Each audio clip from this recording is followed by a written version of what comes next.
biological pests and nutrient deficiency, genetic makeup of crops and animals, socioeconomic increasing population.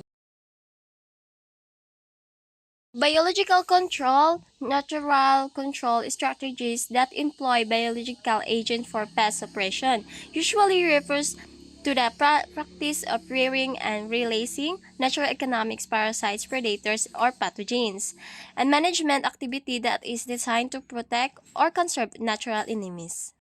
280 to 1280 BC, Chinese were the first to use the natural enemies to control insect pests. Nests of the ant were sold near Canton in the 3rd century for use in control of citrus insect pests such as this ant, Lepidoptera. In 1380 to 1780, control of the bed bug was successfully accomplished by the release of predatory 1850 to 1887, Trichogramma egg parasites were shipped from the U.S. to Canada to control of Lepidopteros pests in 1882. 1888 to 1889, the Vidalia beta controls the scale mainly in the inland desert areas, and C. iseri controls in the coastal areas of California. 4,000 years ago, Egypt used cats as first biological control for rodents. 1849, Chinese starling was introduced in the Philippines by Governor Martins to control the migratory locust infestation. Charles Valentine Raleigh, father of modern biological control, and the first person who employed mites to control grapevine agents in biological control, predators, parasitoids, nematodes, protozoa, pathogenic microorganism, bacteria, fungi, variants. Predators are mainly free-living species that directly consume a large number of prey during their whole life. Parasitoid, they lay egg on their body of an insect for food developing larvae. Pathogenic microorganism, fungi, are used successfully to protect crops from variety of pests. Viruses are obligate disease-causing organisms that can only reproduce within a host insect. Into techniques in biological control. Biological control practices involve three major techniques. 1. Introduction. 2. Conservation. 3. Augmentation. Introduction is it advisable to introduce an exotic species of natural enemy, either when there is an occupied niche and it is required to displace by a more efficient exotic species. Conservation, avoidance of measures that destroy natural enemies and the use of measures that increase their longevity and reproduction of attractiveness of an area to natural enemies. Augmentation, all activities designed to increase number of effort of existing in natural enemy.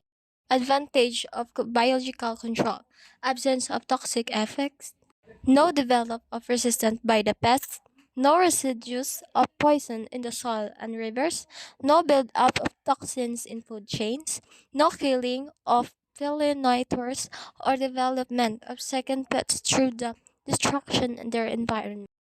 Disadvantages of biological control. Control is low. It is often unpredictable. It is difficult and expensive to build, develop, and apply, and it requires expert supervision. Nutrient deficiency. Nutrient deficiency in corn. Nitrogen deficiency causes pale, yellowish green corn plants in spindly stalk. Phosphorus deficiency. It is usually visible on young corn plants. Potassium deficiency is first seen as yellowing and necrosis of corn leaf margins, beginnings on the lower leaf. Calcium is rare in corn. It has been verified in Iowa. Magnesium deficiency is first seen as yellowing to white intervinal tripping in the lower corn leaf.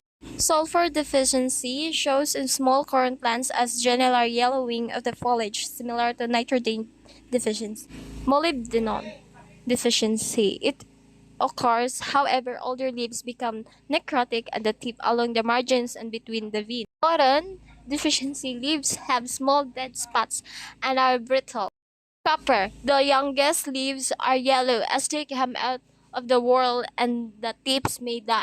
Iron deficiency turns the interveinal area along the length of the upper leaves pale green to nearly white. Manganese deficiency. Newly emerged leaves become olive green and may become slightly streaked. Zinc deficiency. In corn causes interveinal light stripping and whitish band beginning at the base of the leaf and extending towards the tip. Fertilizer injury to corn and soybean. Number 1. Anhydrous ammonia. Non-pressure nitrogen solution. Anhydrous ammonia. Granular urea. Urea. Iron deficiency of soybean is usually identified on young plants. Nutrient deficiency in soybean. Potassium deficiency, yellow soybeans leaves beginning at the margins and moving inward over the leaf. Molybdenum deficiency results in light green soybeans plants. Nutrient deficiency in alfalfa. Molybdenum deficiency reduces the growth of alfalfa. Potassium deficiency creates small dots on the margins of the upper leaflets of alfalfa. Nutrient deficiency in winter wet. Nitrogen deficiency occurs in general pale yellowish green plant with slow growth and reduced tiller development. Phosphorus deficiency results in reduced early plant growth and tiller development, which gives the impression of a thin stand. Potassium deficiency appears as yellowing and necrosis of the leaf tip margin beginning on the lower leaves.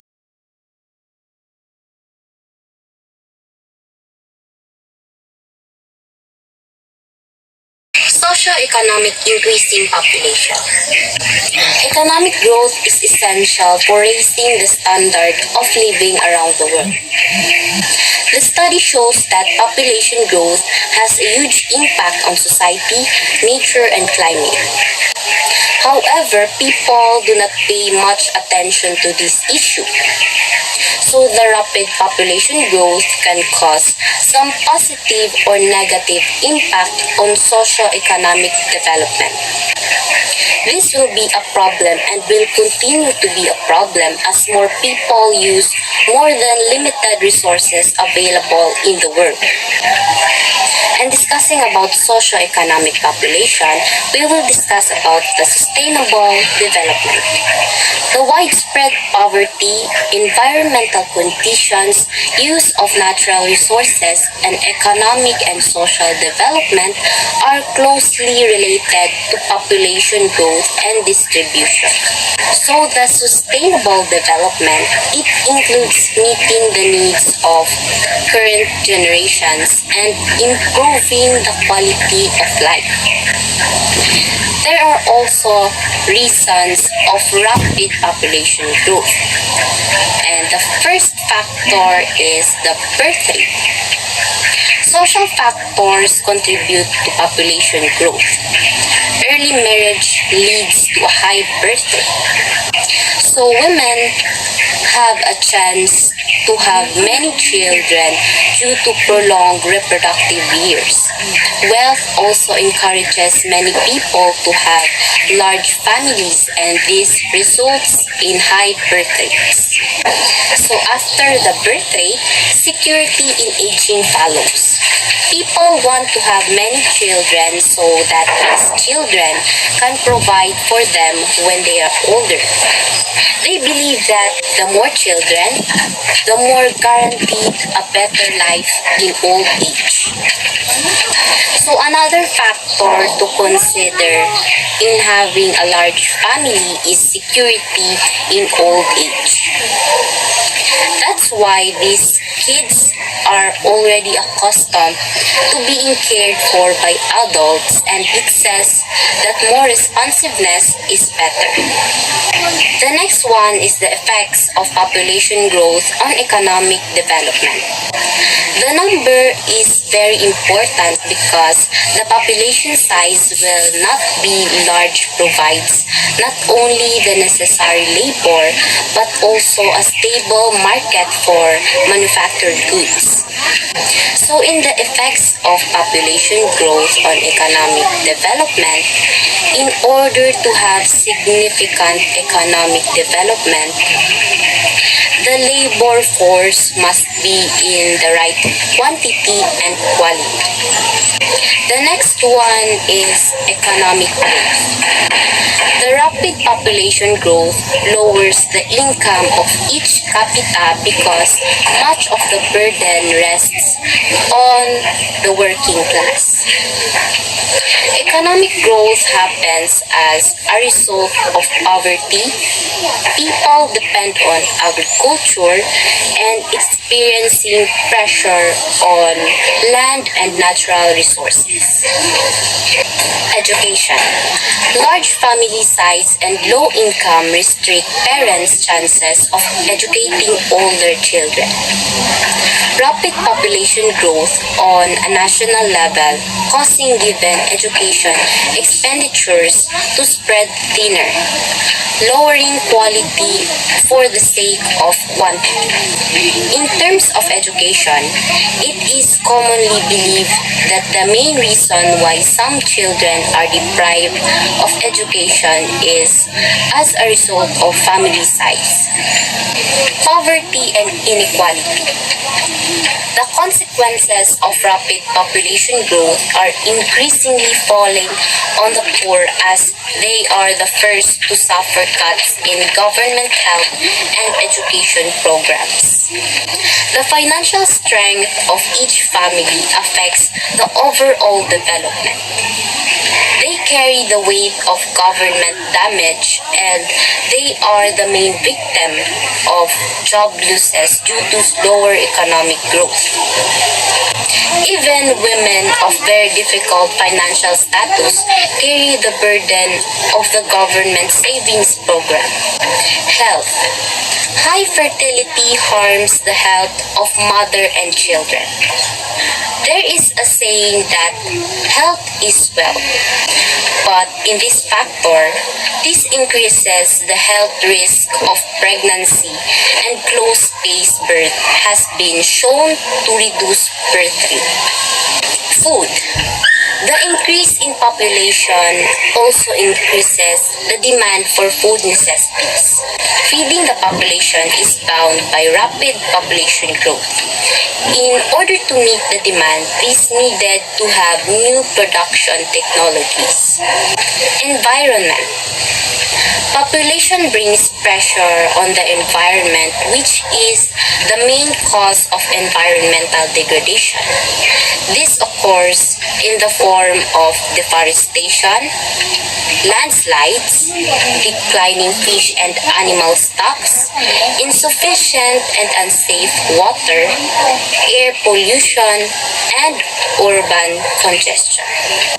Environmental recovery is essential so as not to jeopardize the work of future generations.